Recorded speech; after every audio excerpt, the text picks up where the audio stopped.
I want to tell you what happened a couple hours ago leading up to doing this and how I almost had to cancel on you again. Uh-oh. Let me know. I mean, I can cut this out of the recording. No. Okay, so welcome to Critics Club.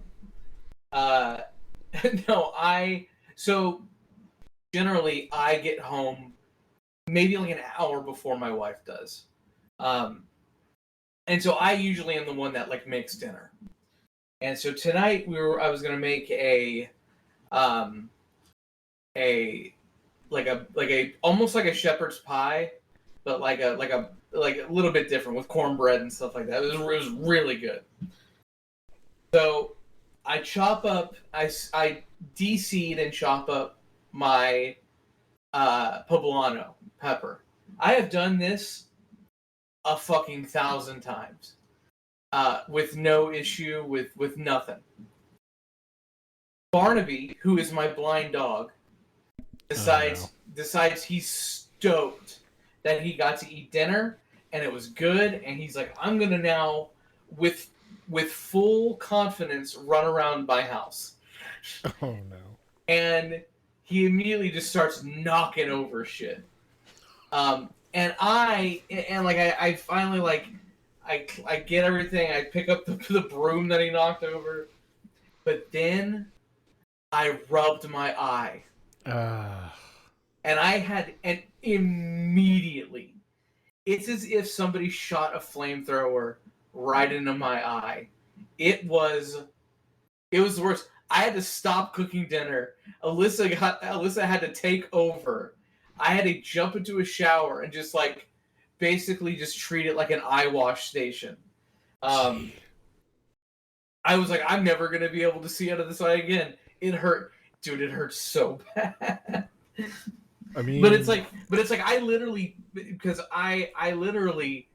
cut the poblano pepper, de-seeded it, and then with my bare hands just grabbed all the seeds and threw them away.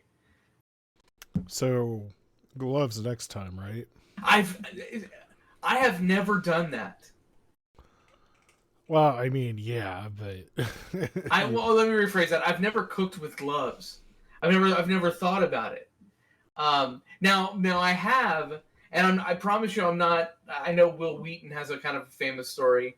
I definitely did once, cut up an onion or a pepper or something. This was years ago, and touch my balls. And I mean, I wouldn't recommend that either. Worse. Yeah, that was worse. Yeah. Okay. All right. Yeah, but I'm good now. I mean, I had what many would consider to be a painful dental surgery today, but it's actually been, knock on wood. Did you have a root canal? Good. I had a root canal earlier today. Yeah. I feel like people are just getting root canals and going back to work. It is. I think it's much different than it was when we were growing up. Yeah, I've never had a root canal. Yeah, so root canal before was very painful. I don't know what's changed. I guess maybe it's the anesthetic or something like that. Yeah, it's got to be. But once my mouth was numb, that was actually the worst part. Yeah. They were poking and prodding and doing all sorts of shit, and I was just closing my eyes at one point. I was just this is actually, it is an odd sensation having a drill go into your tooth. Right. And multiple times, and it's just it's at a really weird resonant frequency. But yeah, that's been my boss was just if you need to take the rest of the afternoon off, I was like, I'll see, if I feel bad, I will. But yeah, I would say my jaw is a little sore, but other than that, it's perfectly manageable. Yeah, it's perfectly manageable. Well, I mean, speaking of poking and drilling and stabbings and whatnot, why don't you tell everybody what we're doing? Well, we have to reveal the name of this particular podcast because this is a little bit different than our normal. A little bit different. Normal top 10 podcast. This is going to be a new flavor called the Critics Club Deep Cuts. Yes. And basically, it's going to just be one movie we're talking about. It's, as the name suggests, a deeper look into the movie. And we kind of did a little bit of a twist with this where it's a movie that one of us has not seen yet. So, or has now seen. But we have both now seen, yes. Yeah. Jim decided to give me. We had a little bit of confusion. Thought it was Battle Royale, but it is actually Audition. That was the first one I mentioned, but you had already seen that one. Yes. Yeah. Mm-hmm. And Audition is a film. It was released in 2001. In America, 2001. In America in 2001. I think it was 1999 in Japan, right? Yes. Yes. I am gonna say Takashi Miike. Mm-hmm. And I'm looking at like his history, like the stuff that he's done. Nothing I've really seen before this moment. Oh, he's so good. So, yeah, I mean, he's directed so many films. Apparently, he did the Yakuza Like a Dragon movie. Yeah, he's done a lot of and like the Ace Attorney live action movies. He did. So like Dead or Alive, like a lot of video game stuff. A lot of not great stuff. Like he's directed 124 films. I was about to say, like, are the video game adaptations good? Because I have no idea. I mean, I can tell you that of the movies that I've seen, Sukiyaki Western Django, I saw when it came out only because it has a Quentin Tarantino cameo at the very beginning. I've seen Gozu, 3 Extremes, which is 3 short films. He directs one of them.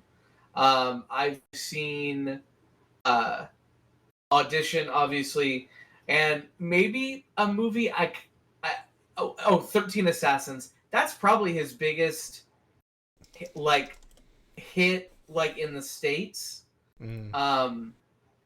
But I love Audition. I think Audition is my favorite by him, but a close, I'm talking razor thin second, is Ichi the Killer, which is one that I almost suggested as well.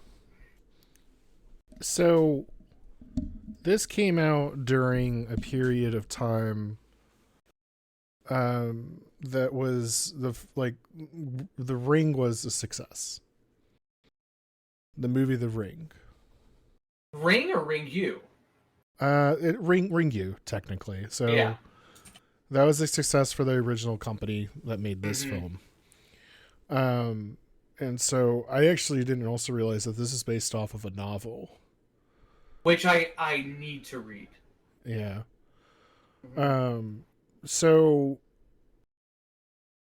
I'll be honest with you, I didn't really read up on this much before I watched it. I just kind of went into it cold.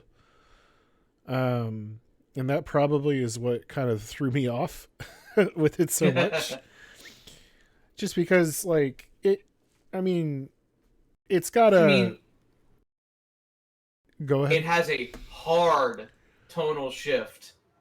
Yeah. You think it's, almost, and I don't want to, I mean, if you want to get into it, we can get into it, but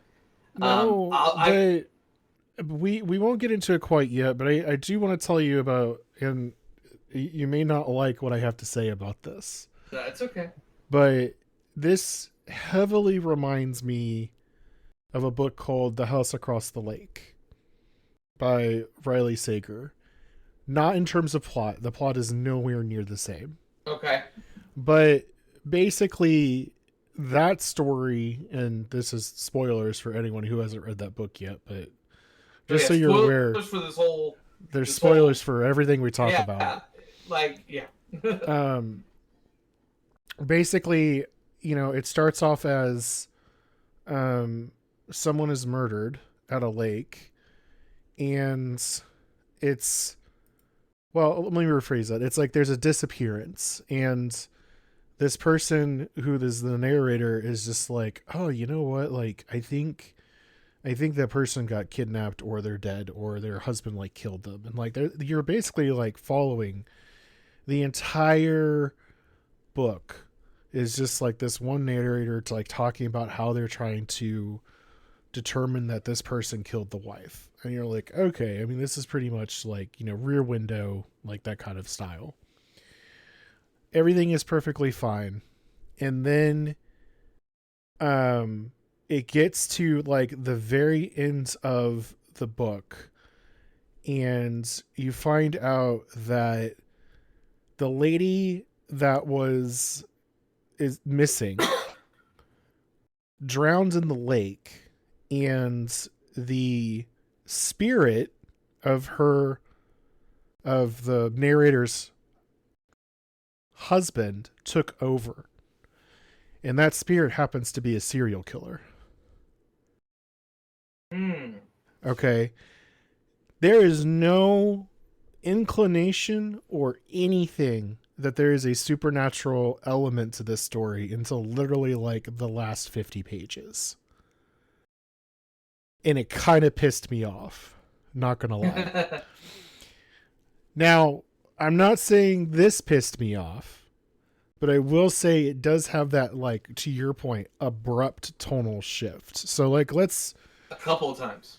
Let's just start at the very beginning. The very beginning is a little I won't say strange, but it was a little like a bit of a jarring start, because the guy's wife like passes away. She passes away in the hospital, and it's the son like walking in with like the project, and all he sees is his son like just as his wife has passed away, and you're like, oh man, that fucking sucks. And then it cuts to, I don't know exactly how many years later. Is it like 10? It doesn't feel like a long amount of time. It's 7 years. But then the son is like, you should just go find a new wife. And I was like, that's kind of weird. Because I feel like it culturally, maybe it's not that weird. Maybe. But I don't know. It feels a little strange, and it takes him a little bit to like go, yeah, you know what? That sounds great. Then we kind of veer into creepy-ish territory. And I'm not talking about like spooky creepy. It's just like, this kind of makes your ethical sensibilities get a little bizarre, because his friend's a movie producer, and his friend is just like, dude, let's just hold an audition for a fake movie, and the premise will be, we're holding this for, we got this fake script, we'll do the whole thing, and we're just going to hold an audition, but secretly it's going to be for your wife. Yeah. Hence Audition, the name.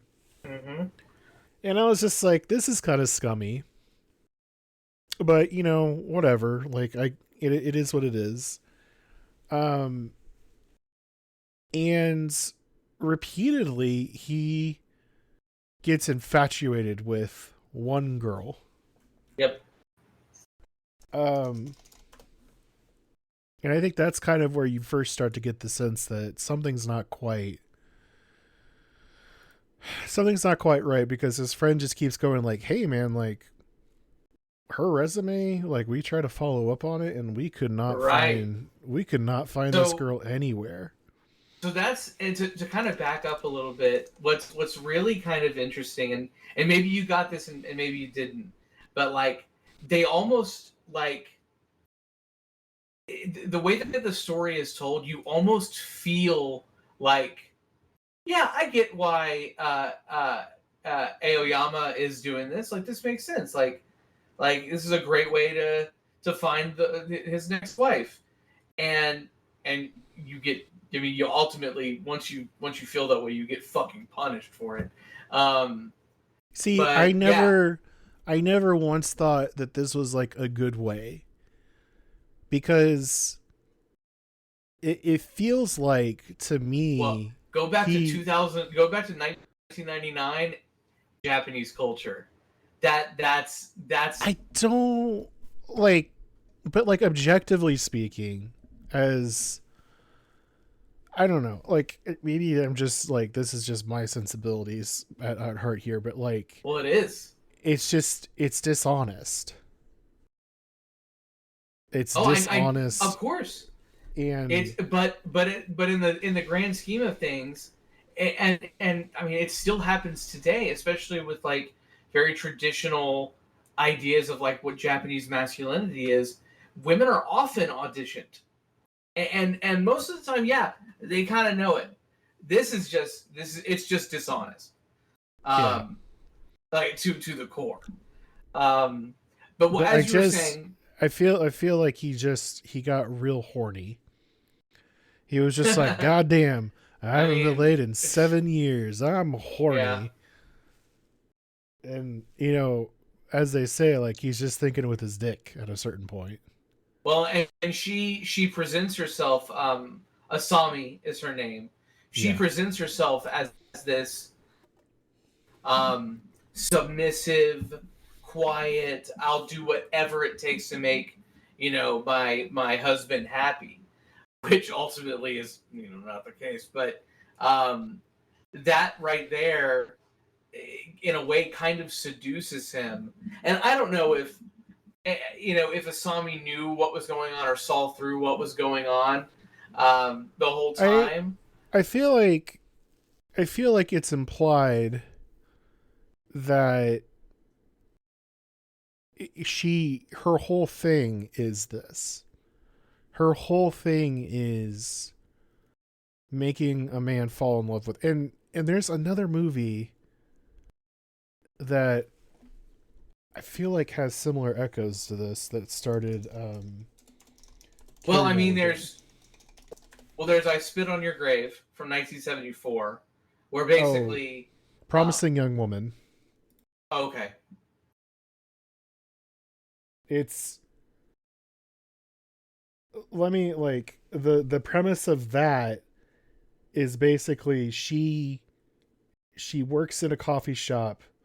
She pretends to be drunk, and then she confronts those who try to take advantage of her sexually. And okay. by that I mean she literally just kills them. Well, what year was that made? Do you know? That was like 2020. Oh, okay, okay. Well, So in yeah. in 1974, a movie came out called "I Spit on Your Grave," and I don't know if you're familiar with the film concept of the revenge-o-matic, and it's referred to that as like something happens to person A then goes and gets revenge on X amount of people, and there's a million of those movies, like especially in like the 70s and 80s and stuff like that, like Death Wish and um, so many of them. Uh, I Spit on Your Grave was one of the first ones that was like from a female like lead, and trigger warning, and maybe we should probably put a trigger warning for this whole episode. I don't know. Mm-hmm. Um, Basically, this woman in I Spit on Your Grave is like gang raped by four guys, and right at the beginning of the movie, and then the entire movie is her brutally extracting revenge against the four that did this.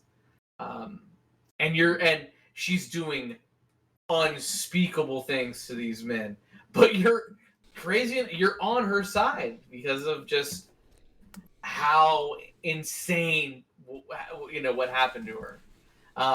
So I I mean, think I think that's perhaps the problem I have with this film though mhm. is I don't really get that from the movie. Like I don't really like I understand. So like I as things progress in the movie, it eventually they like go away for the weekends to a hotel because Mm-hmm. eventually like he just keeps having dates with her, and he's just like, well, I don't know if the film's going to really work out, but I really like you, like we should just keep seeing each other. And it does cut to her just sitting in her apartment with a telephone Mm-hmm. waiting for it to ring. And you get the sense that like this is going on for days. Yeah. um and eventually she answers it, and she was like, oh, I can't believe that you want to see me again. And it's several dates, but Yeah. eventually they go to a hotel.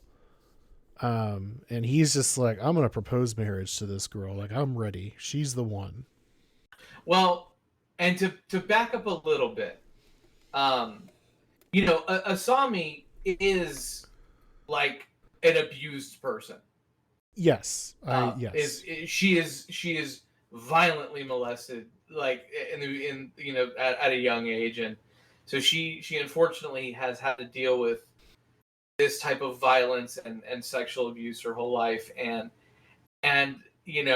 you also had mentioned one thing I want to bring up. You also had mentioned that like she had all these references um, that Yoshikawa was trying to like look into, and like the ballet school she worked at had burned down.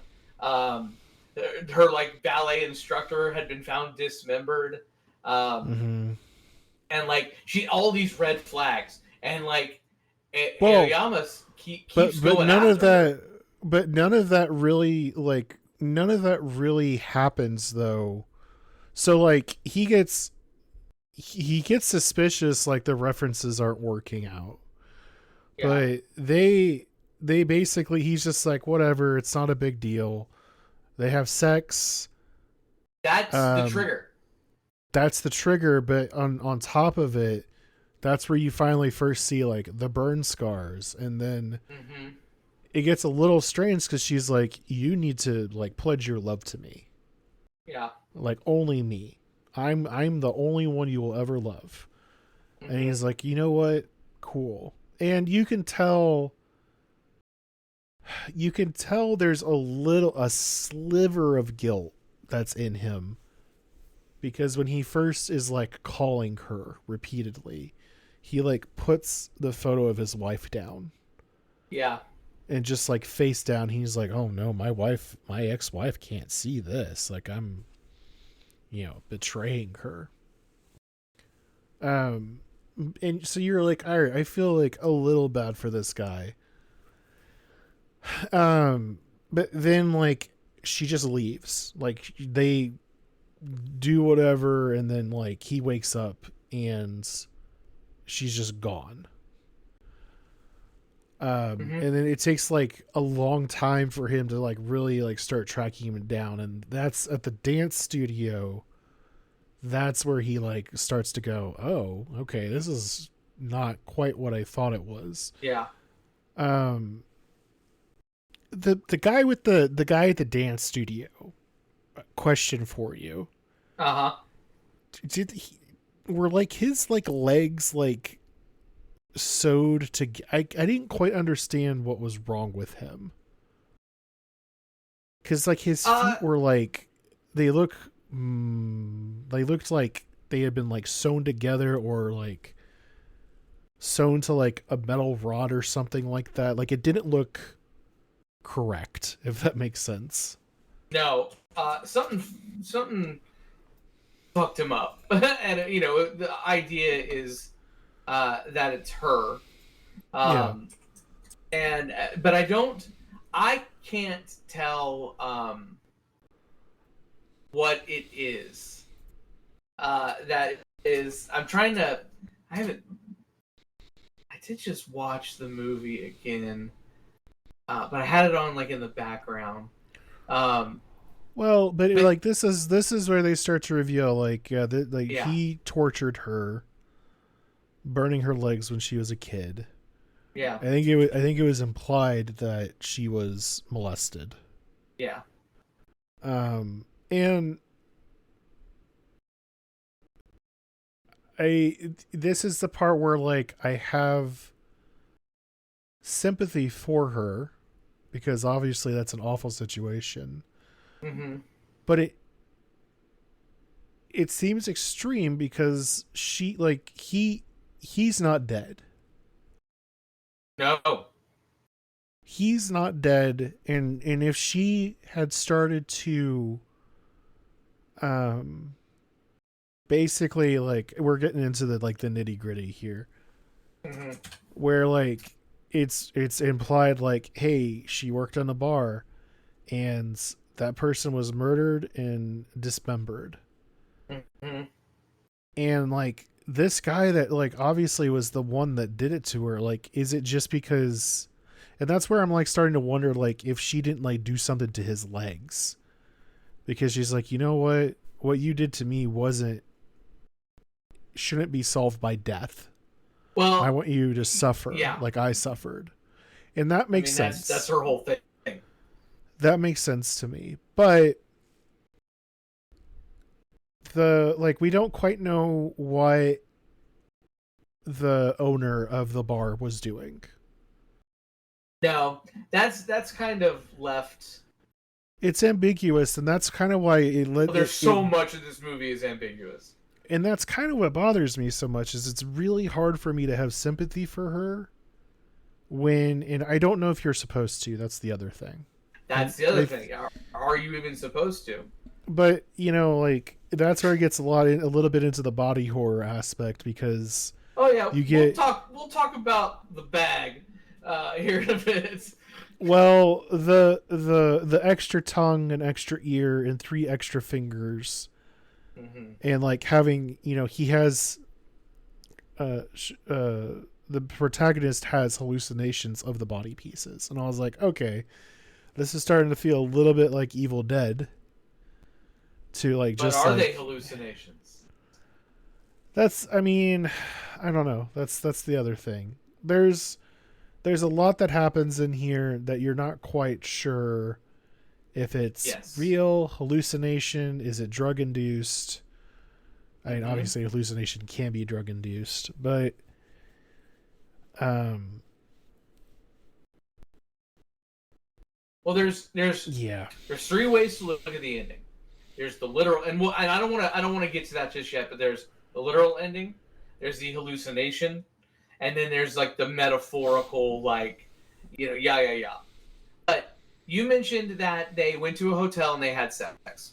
yeah Okay, and so that, and then she just disappears. mm-hmm. So Aoyama just spends a whole bunch of time like looking for her.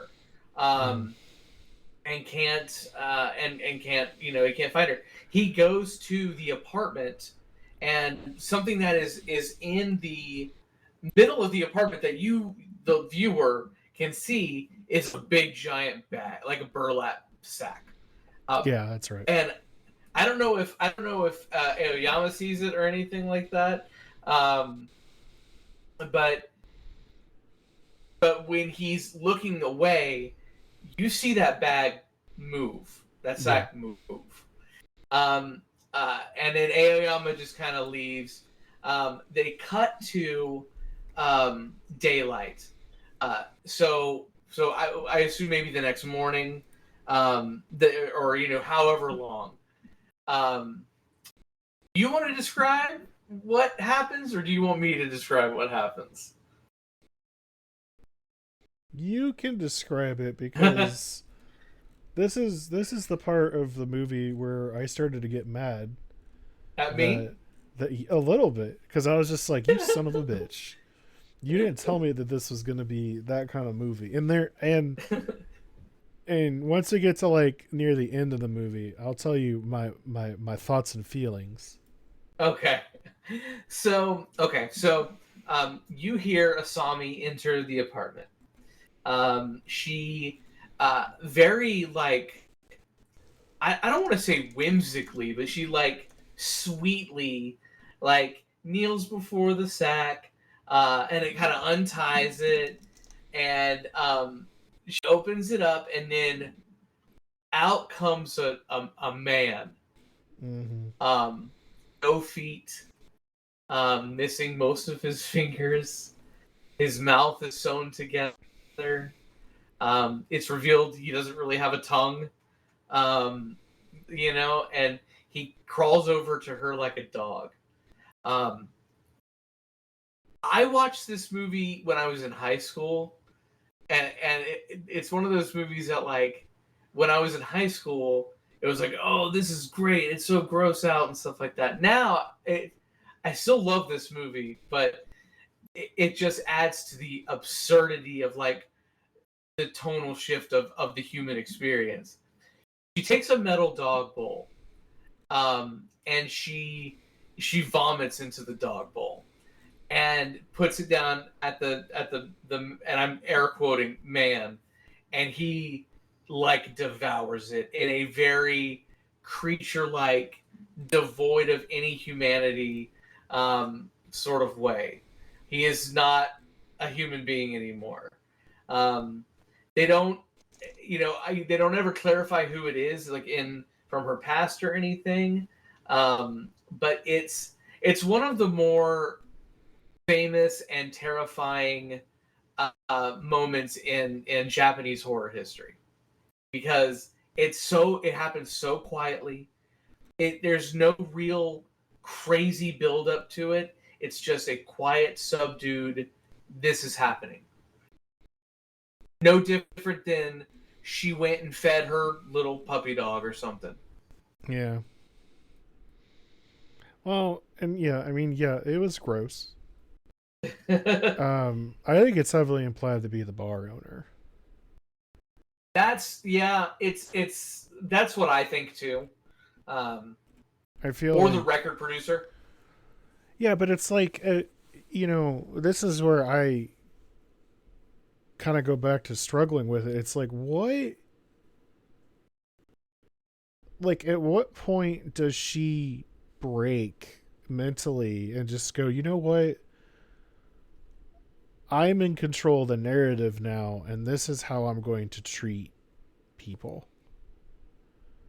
I mean, I think that Because happened long before this incident. yeah, Clearly. but I guess that's what's so strange to me is and that's where like the shift, the tonal shift of all of this starting to happen is so strange and out of left field for me that it makes me really it feels so disruptive that it's like two movies put into one. Yeah. And I think that's Oh, I think it you was think it's so the shift is so abrupt that it like doesn't flow. yeah, I think Okay. that's why I was having a Interesting. hard time with it because like I get that there's little like tidbits and crumbs and little inklings like, oh, this is Mm-hmm. not quite what you think, but it almost like goes to the extreme It very definitely goes to the very extreme. quickly, Yeah. and it just like you start going down and like we've gotten to nearly the end of the movie, and you know the man, she also then beheads the man at the dance studio. At the dance studio. Yep. With the piano wire, uh, hitman, not hitman. What the fuck? Manhunt style Yeah, for well, the yeah. gamers. But that was the part where I was starting to go like, okay, is that's before that. Um, he drinks the spiked liquor because she snuck into his house. Yes. Um, This is getting towards the end of the movie. and that whole like sequence is what feels like a series of hallucinations, because I think at one point he imagines like having sex with his son's girlfriend. Yeah. Um, it's just like a series of bizarre, like weird things, and so like I don't even know if ultimately, like I don't know if the guy actually had his head beheaded. Um, Yeah. you know, the sack with the guy who because the other guy saw the sack. Like I'm willing But he to didn't accept see the that. sack though. No, he didn't see it, but we saw it. Oh, okay. Fair enough. You Fair see, enough. but that being said, are we on drugs?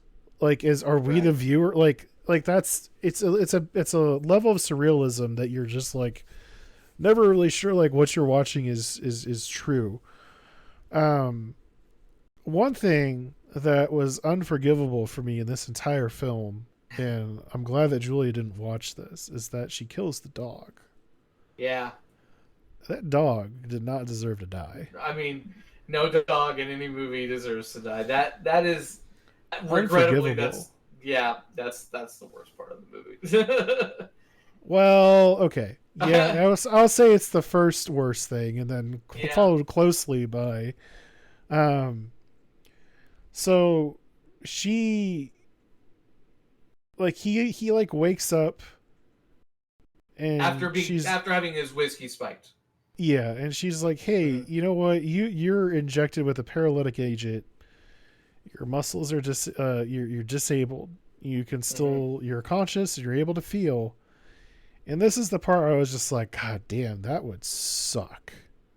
I I can't even imagine like and like you're like okay I want to fucking kill myself just to get it but it's like you Well, can't. it's very similar to me of like the horror stories of someone waking up in surgery. Yeah, yeah.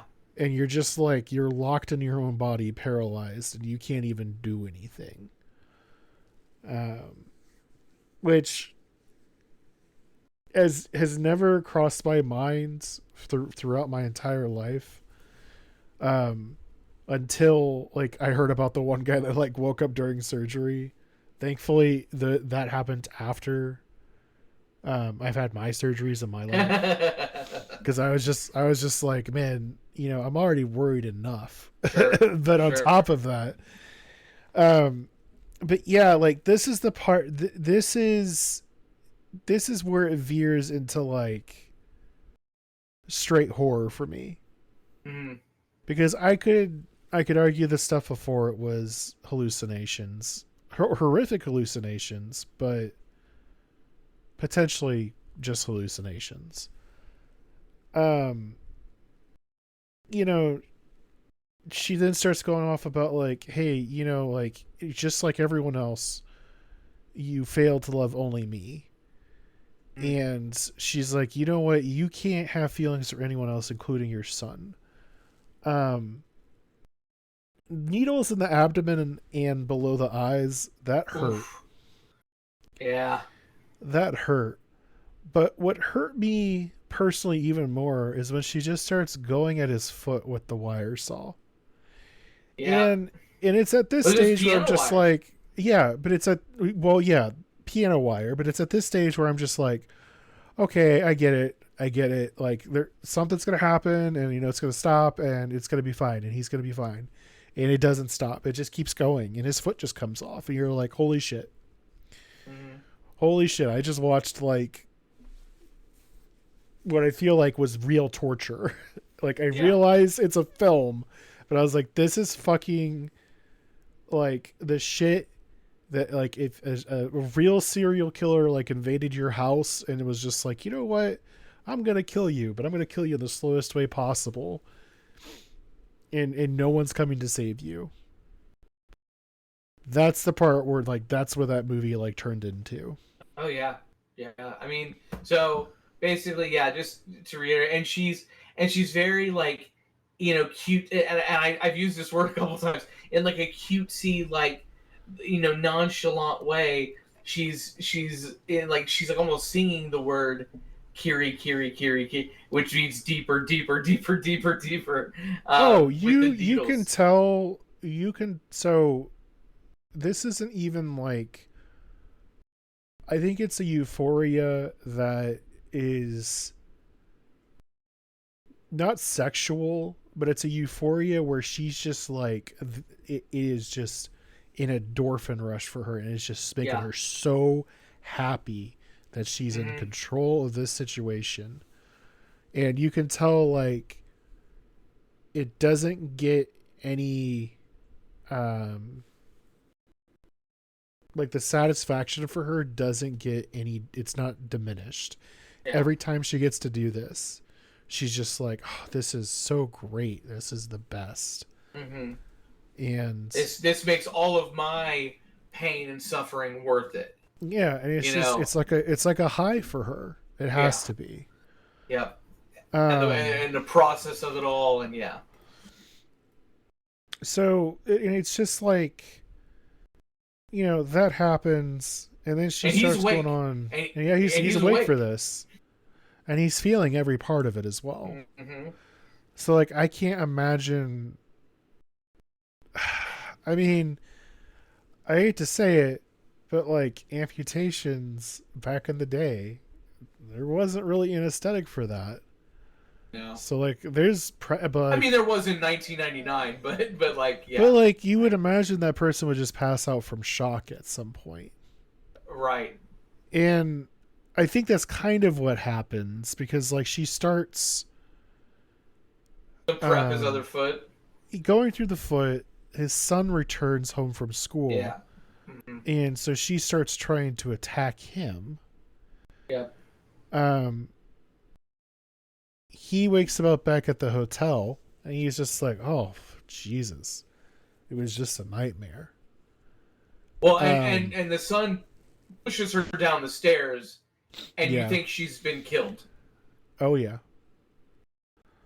um but it's just like, first of all, like when he woke back up at the hotel, I was like, oh my fucking god, if this is one of those. Did you I don't know, did you ever watch Dallas, like the TV Oh, show I know Dallas? what you're. I know the lore. It was just a dream, sort of thing. Yeah, well, the only reason I know about that is from Family Guy, of all things. Well, there's that, and then they did the same thing on the Bob Newhart show. Well, and it's like Lost as well, like the end of Yeah. Lost. It's just like it was all a dream type thing would have made me insanely pissed if that was the real ending. Mm-hmm. But thankfully, he wakes up, his son is fighting, overpowers her, kicks her down the stairs, she breaks her neck. And the first thought I had is like, God damn, this kid is like a powerhouse kicker. Like the physics didn't make sense, but I was like, whatever, I'll forgive it. But yeah, like that last scene is just like, hey, I need you to call the police. And then he's just like staring at her, and she's just fucking like still staring at him, and she's just like repeating, you know. Oh my god. So, so yeah, so there's three ways. I mentioned it earlier. There's three ways to look at the ending of this movie. Is that there's a literal ending, which is dude got his foot cut off. Son walks in, interrupts her, kicks her down the stairs. She breaks her neck and she dies. Dad still does lose a foot. There's the dream ending, which means that Aoyama imagined all of this due to his feeling guilty about moving on from his wife and stuff like that. There's that dream. And then there's the metaphorical ending, which means that that he he got her to do it. Like it's I don't necessarily believe in this, but like because of his actions, it's like a reckoning of the misogyny that he embodies, and he manifested this violent retaliation. But I don't think that's necessarily the case because she's clearly done this to other people.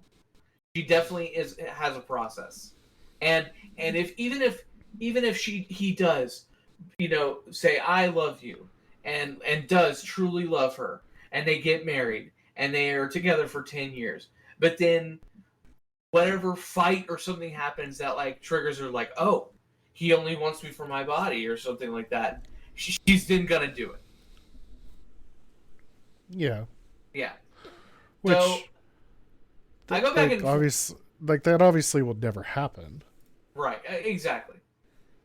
So, do you think that everything that happened and Asami is dead, or that Aoma dreamed all that, and what in the end where she's in the hotel room with him, was just right after they had sex, and he was just waking up from having a bad dream, a guilt-induced bad dream.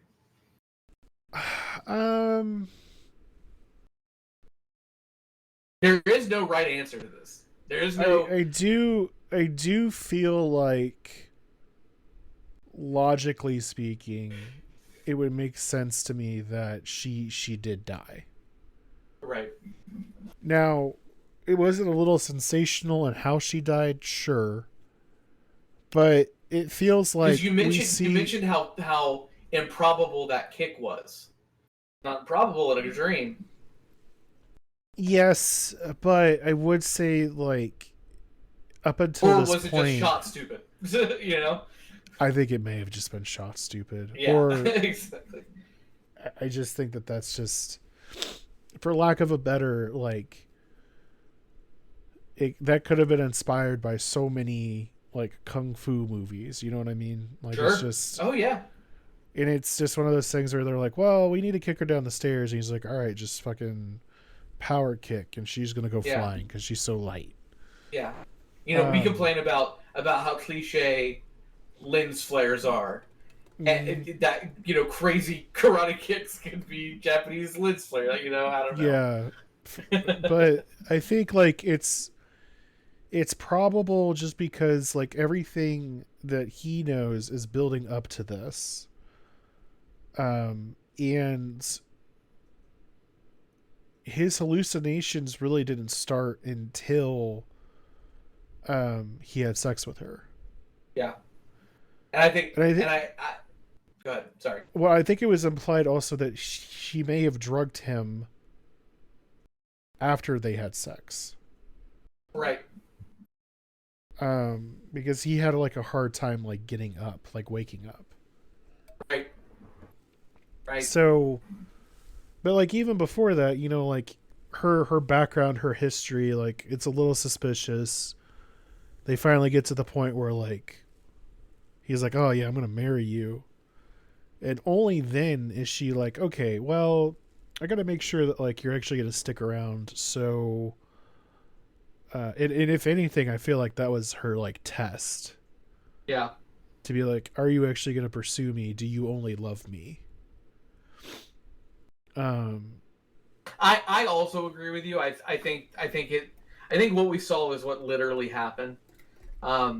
Maybe if the way that they showed her like beheading that one guy, and the bag scene, maybe if it was shot differently, maybe if it had a different, I don't know, like the stereotypical like color grading where it's like blue for a dream I hate or something. Well, that's just my non-filmmaker. Yes, that is what I mean. But like, I'm sure there's a way more creative way to. This director could have done that, but I feel like maybe I could go with the dream ending if that were the case. But everything it just seems is the way that we see it. Yeah, it's just. I don't have anything else to the contrary that tells me like this is correct. like this is not exactly what happened. And I think him just liking back up at the hotel, that is just shock. I think he passed out for a second. Correct. That's came also to. what I believe. Yeah. That's also what I believe.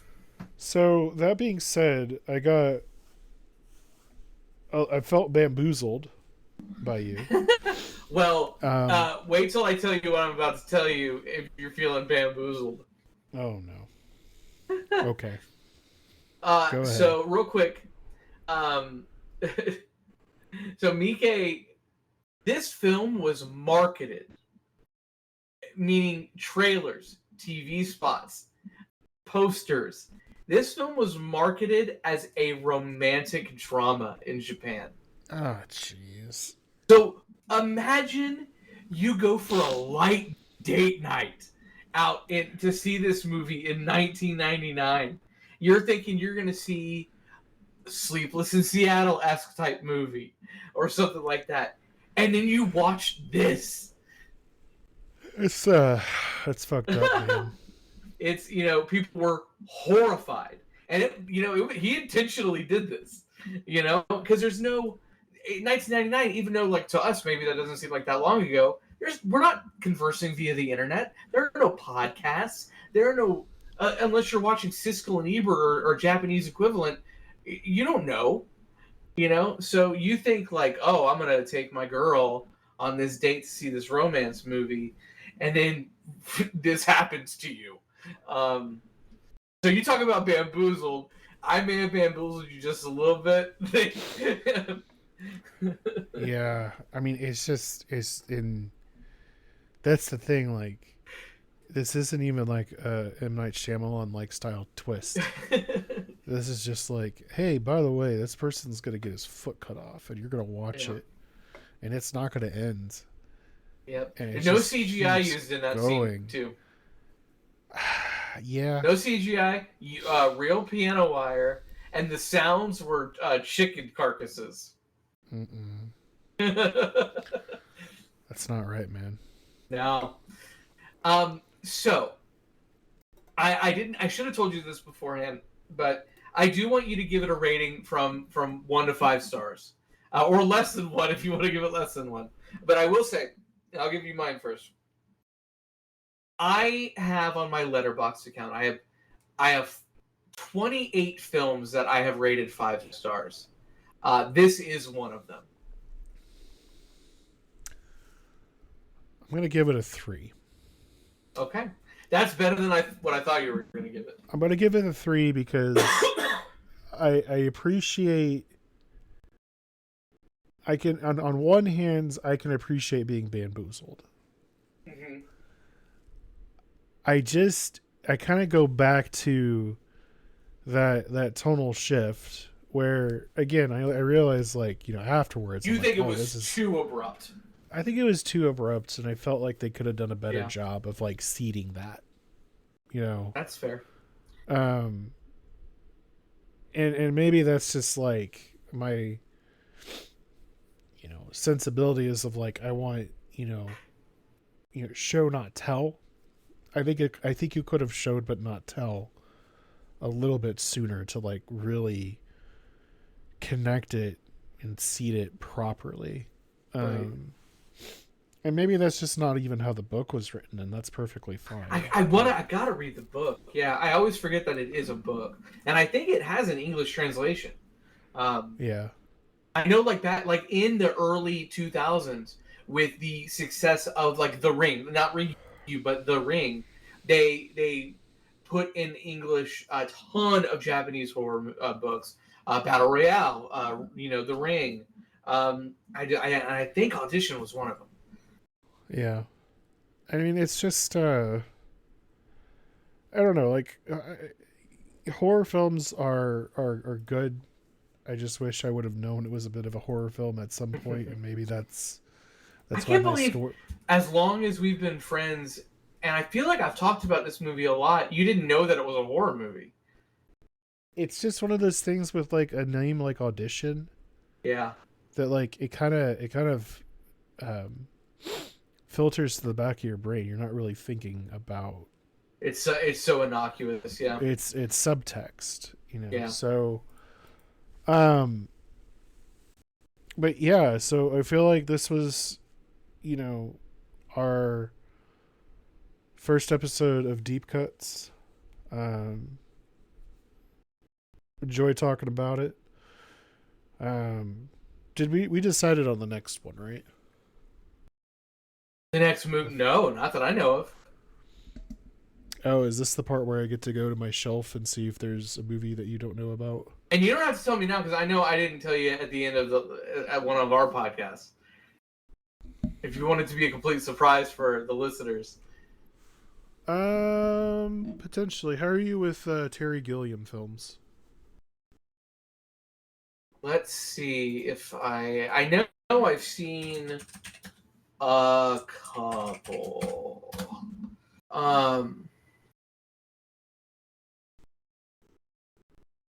I have seen Holy Grail, Fear and Loathing, Okay. 12 Monkeys, and Brazil. Ah, so you haven't seen The Baron of Munchausen yet. No, I have not.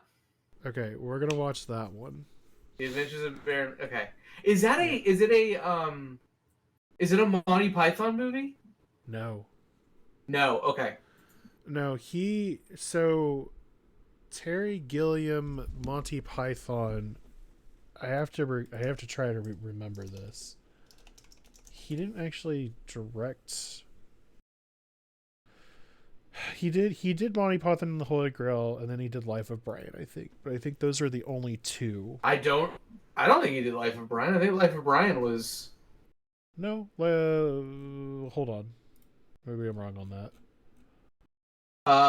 Life of Brian was just Terry Jones. Right. Yeah. Okay. So this was after Time Bandits. This was after Brazil. This is actually in between. I want to watch Time Bandits. It looks stupid. We can alternatively do Time Bandits. Like, I'm fine with that. Have you watched Time Bandits? I have watched Time Bandits. Okay. The Adventures of Baron Munchausen, though, has a really interesting like backstory. Well, then I can watch both of them. I do have both of them on. I have Adventures of Baron Munchausen on 4K Criterion, and then I've got Brazil on Blu-ray for Criterion. Nice. Mm-hmm. Brazil is weird. Brazil is very weird, and that's and this is, and obviously, like, we'll get into it, but the thing about Terry Gilliam is that, like, he's just gonna do the weirdest possible movie that he can, as long as you give him the budget. Yeah. And that's a little seed for next time. I remember when, after Robin Williams died, I wanted to watch every Robin Williams movie. And the one that I never got around to doing was The Fisher King, which is Terry Gilliam. And that is Robin Williams and friggin' Jeff Bridges. Literally, I love Jeff Bridges. So I'll have to go through. Yeah, okay. I've got that on Blu-ray too. Nice. Definitely, I haven't seen it either, so I don't want to go through that one as well. Yep. So, all right. I have my assignment. You have 30 days. Whatever the time frame is. I don't fucking remember. All right, well, thank you all for tuning in tonight, and we will see you on the next one.